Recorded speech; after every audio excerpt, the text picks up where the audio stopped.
Queridos estudiantes de la Maestría en Educación, iniciamos el curso Paradigmas de Investigación.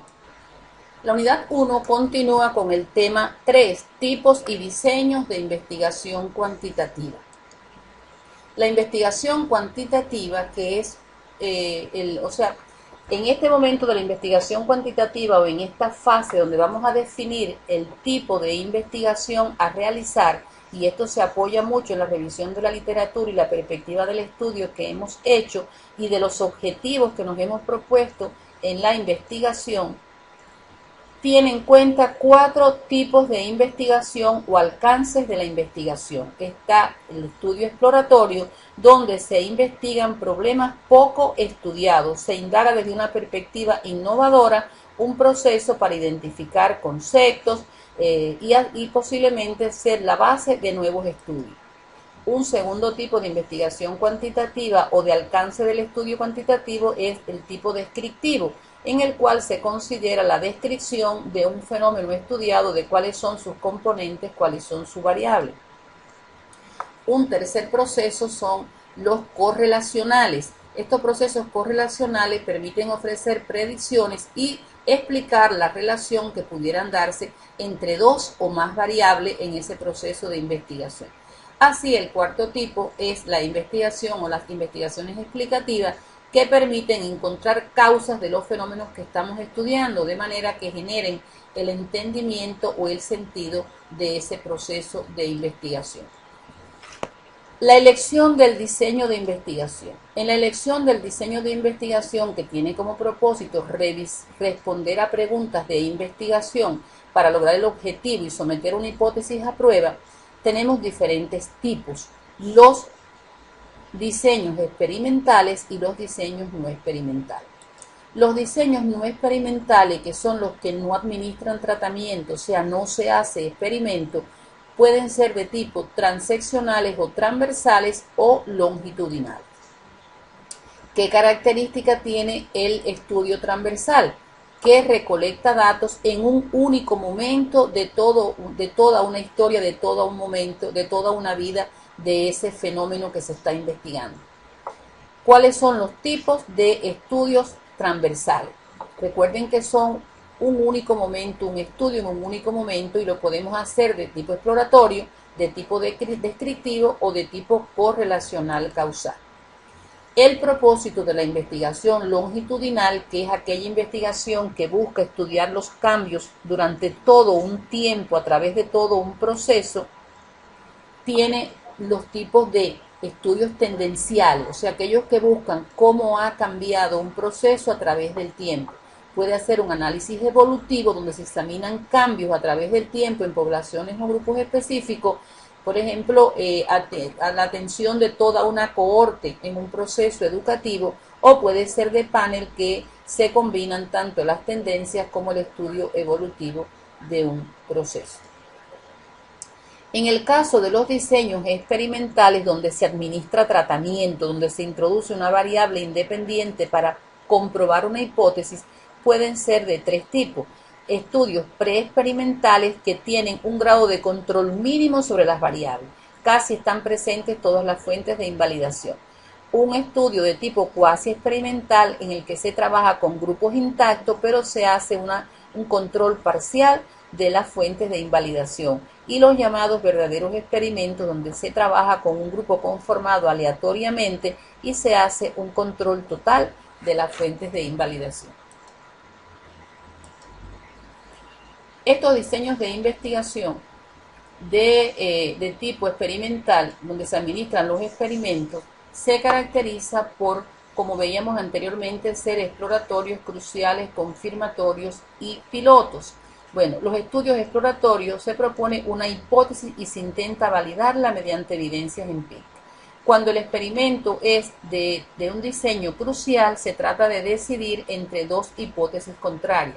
En el caso de los diseños experimentales confirmatorios, esto tiene que ver con una réplica de otras experiencias previas, y se puede hacer un diseño piloto cuando se realiza un ensayo, generalmente con pocos sujetos, antes de comenzar el experimento real.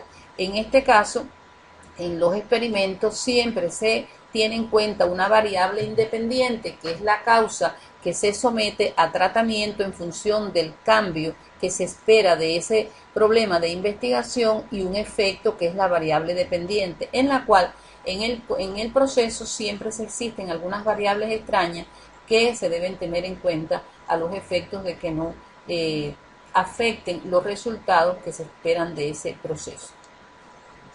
El diseño de experimento, según se plantea por todos estos autores, es una estructura lógica unitaria en el cual se hace un estudio, se manipulan intencionalmente una o más variables, requiere un plan, una estructura, una estrategia, de forma tal que permite obtener respuestas a las cuestiones. Es un procedimiento de asignación de sujetos a las condiciones experimentales, así como la selección de técnicas estadísticas de análisis adecuadas que nos permiten a nosotros corroborar que la variable independiente como causa del efecto del tratamiento que hemos propuesto, pues puede ser aceptado o rechazado en función de que produzca los resultados esperados que nos hemos propuesto o no.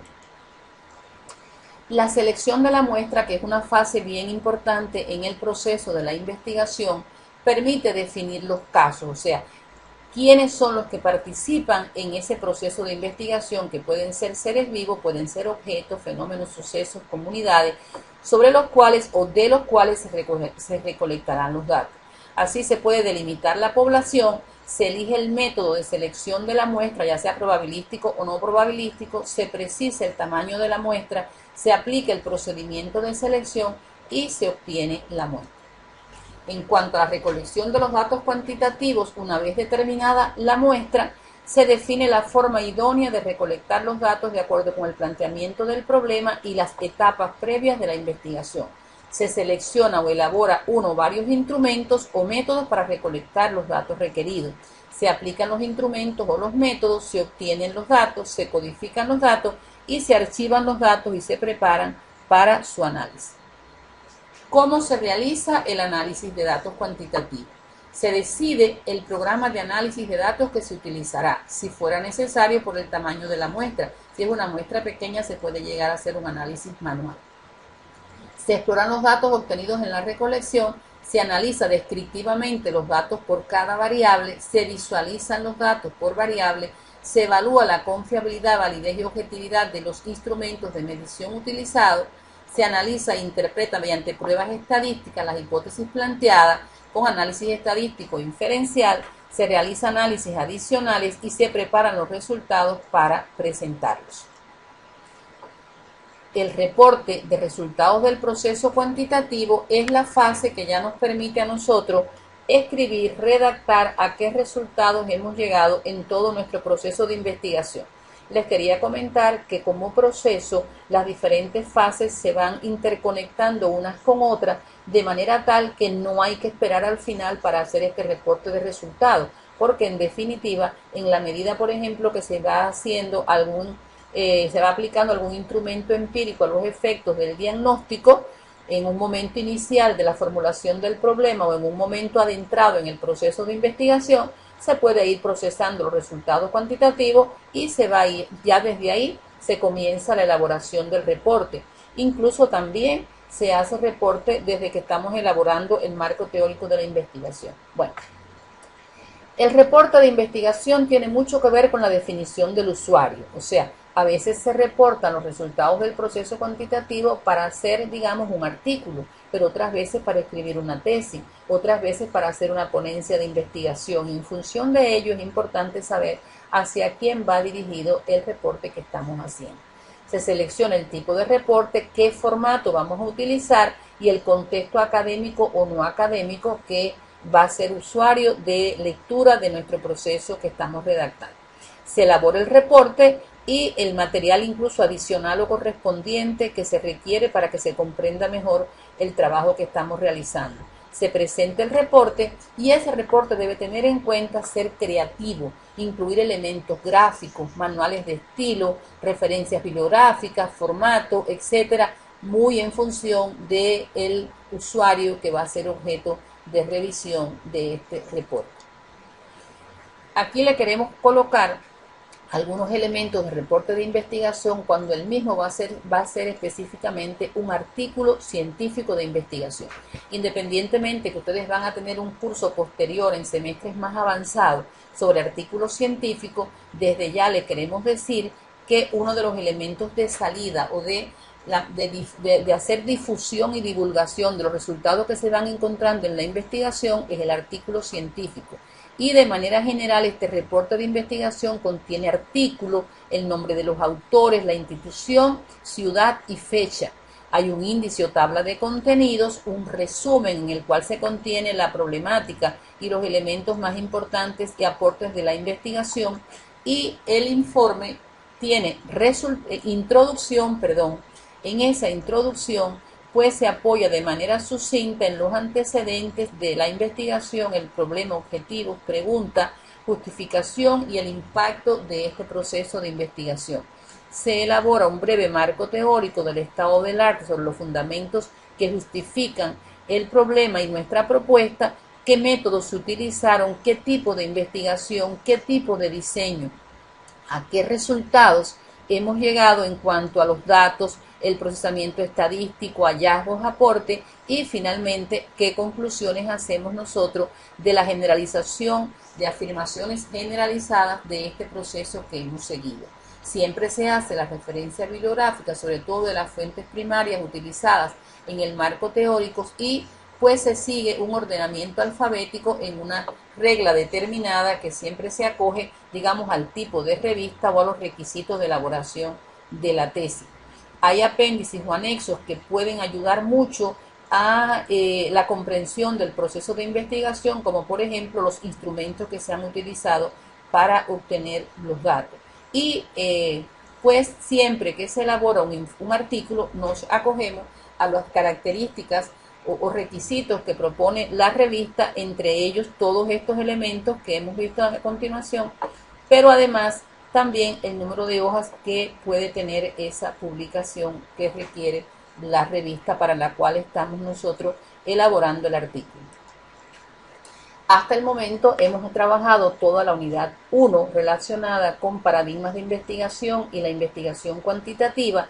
Les sugerimos que lean las acciones del estudiante, fundamentalmente las actividades que tienen que desarrollar en ese compromiso de ustedes para complementar el proceso de aprendizaje con respecto de las actividades de trabajo independiente que le hemos propuesto. Anoten dudas, aspiraciones que tienen no satisfechas hasta el momento, algunos elementos que quisieran consultar para poder resolverlo a través del chat y las demás actividades que tenemos planificadas en el curso.